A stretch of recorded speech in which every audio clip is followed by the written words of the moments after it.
토트넘은 육상 선수를 2명이나 영입했네요. 아니 오히려 야구 선수라고 해도 될 것 같아요. 메이저리그에서 뛰었으면 홈런왕이 되었겠어요. 손흥민만 있었다면 오늘 5골은 터졌을 거니다. 한국 시간으로 새벽 2시 30분.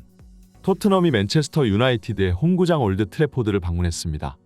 최근 리그에서 가장 좋은 경기력을 보이고 있었던 토트넘과 위기에 빠져있는 맨유와의 대결이었지만 그래도 맨유의 홈 성적은 절대로 무시할 만한 것이 아니기 때문에 토트넘 입장에서도 힘겨운 경기가 예상되었는데요.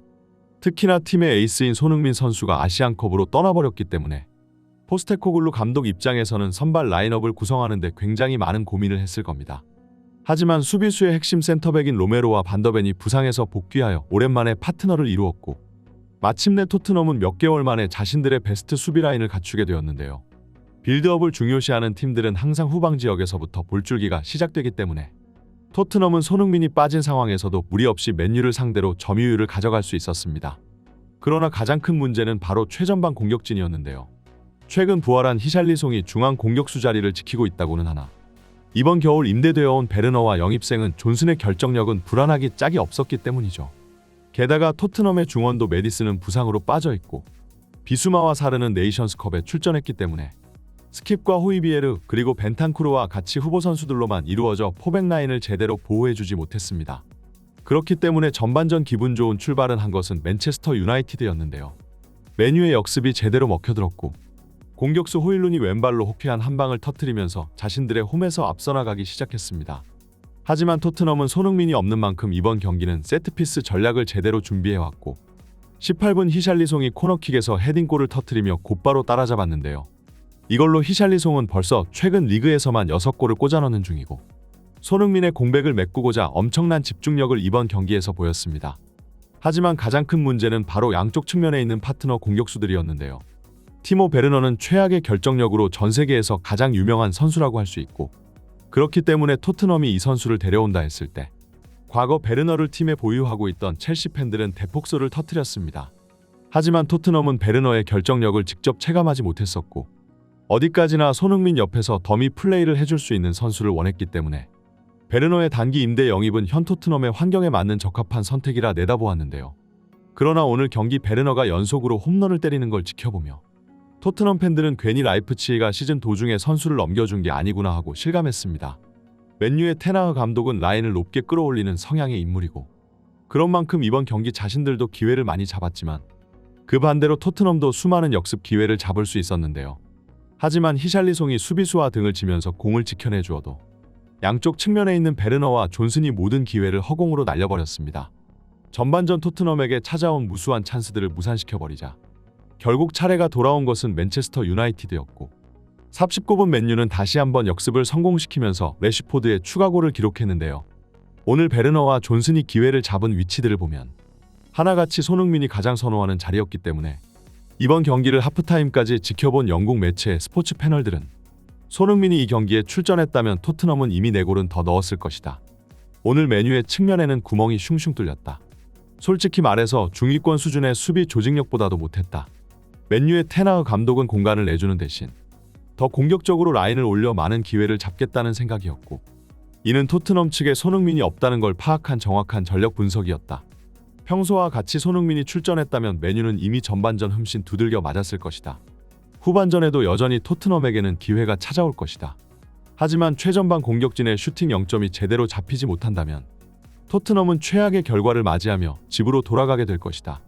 이번 경기 최대 문제점은 바로 토트넘 선수들의 결정력이었고 이 경기를 지켜본 감독들과 선수들 또 팬들과 전문가들은 손흥민의 공백을 뼈저리게 느낄 수밖에 없었는데요. 맨유는 자신들의 홈에서 토트넘을 상대로 승리를 가져갈 수 있는 기회를 잡았으나 후반전을 시작하자마자 생긴 잠깐의 방심이 결국 화를 불렀습니다. 토트넘의 후반 동점골은 경기 재개 휘슬이 불린 지 1분도 채 안 되어 터져나왔는데요. 맨유의 중원은 공을 몰고 올라가는 토트넘 선수들을 저지할 생각조차 하지 못했고 베르너는 너무나도 쉽게 측면 쪽에서 공을 잡을 수 있었습니다. 그리고 이 타이밍에 벤탄쿠르가 적절한 타이밍에 박스 안으로 침투를 시도했고 베르너의 패스를 건네받은 그대로 흐름을 살린 채 왼발 강슛을 시도했고 이 공은 맨유의 골키퍼 오나나를 그대로 뚫어버리며 동점골을 기록했는데요. 경기 재개 후 토트넘 선수들의 집중력이 빛을 발한 순간이었고 반대로 맨유가 왜 이번 시즌 어처구니 없이 승리를 내주는 경기가 그렇게 많은지 알 수 있었던 장면이었습니다. 그리고 이제 2대2 스코어가 만들어지자 양팀 선수들은 더욱 불이 붙기 시작했습니다. 두 감독들은 고작 승점 1점에 만족할 리가 없었고 무조건 승리를 거둔 채 돌아가겠다고 다짐하고 있었는데요. 그만큼 후반전은 치열한 난타전 양상으로 흘러갔으나 남은 45분 대부분의 시간을 지배한 건 바로 토트넘이었습니다. 전반전 포백을 제대로 보호하지 못하면서 많은 역습 기회를 허용하는 것을 본 포스테코글루 감독은 후반전 수비 라인을 조정하면서 중앙 미드필더와 수비진 사이에 간격을 좁혔고 히샬리송은 살짝 아래로 내려오게 하면서 볼 배급에 관여하게 했기 때문인데요. 그 결과 토트넘의 속공 속도는 살짝 떨어졌지만 그 대신 공을 오래 점유하면서 공격 전개를 이어나갈 수 있게 되었고 이번 시즌 기본적인 빌드업조차 큰 하자를 드러내고 있던 맨유는 남은 시간 내내 박스 안에 박혀있기에만 바빴습니다. 토트넘은 오늘 경기에서 맨유를 상대로 점유율을 35%대 65%까지 벌렸으며 전체 슈팅은 2배 가까운 수치를 더 기록했습니다. 패스 횟수와 패스 성공률, 코너킥 시도와 기대 득점 값 등등 손흥민이 빠진 상황에서도 모든 통계에서 맨유를 압도했다고 볼 수 있는데요. 이 경기를 지켜본 맨체스터 유나이티드의 레전드 출신이자 현 스카이 스포츠 해설자로 활동하고 있는 게리 네빌은 전력의 절반을 빠진 손흥민이 빠진 데다 줄 부상으로 정예 멤버가 전부 나오지 못한 토트넘을 상대로 자신들의 홈에서 경기력마저 밀려버리는 건 부끄럽고 수치스러운 일이라며 일갈했습니다. 토트넘은 올드 트래포드로 와서도 경기를 지배했다. 사실 그들이 이겼어야 정상의 경기력 차이였다. 맨유는 손흥민 대신 베르너와 존슨이 출전한 게 엄청난 행운이었을 것이다. 만약 소니가 나왔다면 과거 리버풀을 상대로 7대0으로 패배한 대참사가 한 번 더 나올 수도 있었다. 비록 승리는 거두지 못했지만 토트넘 입장에서는 만족스러운 결과였을 것이다. 이번 경기 토트넘이 수비 라인을 제외하면 사실상 2군 선수들로 나온 것을 잊지 마라. 이제 메디슨이 복귀하고 손흥민이 아시안컵에서 돌아온다면 토트넘은 리그에서 가장 강력한 스쿼드를 갖출 수 있다. 사실 손흥민이 빠지게 되는 한 달이라는 기간 동안 가장 토트넘에게 있어 어려웠던 리그 경기가 바로 이 올드 트래포드 원정이었는데요. 토트넘의 다음 리그 3경기는 브렌트포드와 에버튼 그리고 브라이튼이고 브라이튼은 바로 전 대결에서 토트넘에게 패배를 안겨주었지만 이번에는 토트넘의 홈에서 열리는 만큼 같은 결과가 반복되기는 쉽지 않을 것입니다. 그리고 나머지 두 팀은 토트넘 입장에서는 손쉽게 승리를 거두어야 하는 팀인데요. 이제 토트넘은 맨유 원정 다음으로 어려운 경기를 앞두고 있습니다.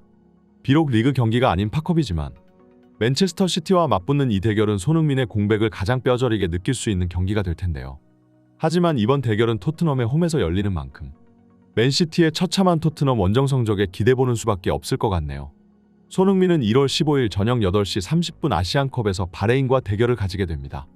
선수 입장에서도 하루빨리 아시안컵에서 트로피를 들어올린 뒤 토트넘으로 복귀해 팀의 우승 경쟁에 보탬이 되고 싶어 할 텐데요. 그 시점까지 계속해서 토트넘과 손흥민의 상승세가 끊기지 않기를 기대해봅니다. 이번 소식은 여기까지입니다. 지금까지 풋볼 랭킹이었습니다. 구독과 좋아요는 사랑입니다. 감사합니다.